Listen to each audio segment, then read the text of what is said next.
जब हर रास्ता बंद हो गया तब अल्लाह ने ऐसा रास्ता खोला कि सब हैरान रह गए।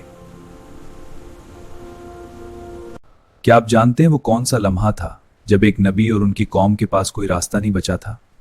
अगर आपने ये वाकया मिस किया तो ईमान की एक बड़ी हकीकत नहीं समझ पाएंगे करार। ये वाकया है हजरत मूसा का, जब वो बनी इसराइल को लेकर मिस्र से निकले और उनके पीछे फिरौन अपनी फौज के साथ आ रहा था। आगे समंदर था और पीछे दुश्मन की फौज। लोग घबरा गए और कहने लगे तो हम पकड़े जाएंगे।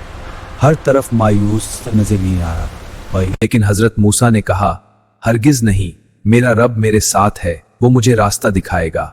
ये वो ईमान था जो हर मुश्किल में उम्मीद देता है। मगर फिर अल्लाह ने हुक्म दिया कि अपनी लाठी समंदर पर मारें, और जैसे ही उन्होंने ऐसा किया समंदर दो हिस्सों में बट गया, दरमियान में रास्ता बन गया और वो सब महफूज गुजर गए।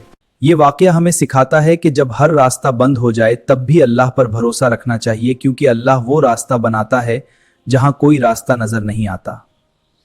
अगर आप भी अल्लाह पर यकीन रखते हैं तो ये वीडियो शेयर करें और कमेंट में लिखें अल्लाह तल्ला।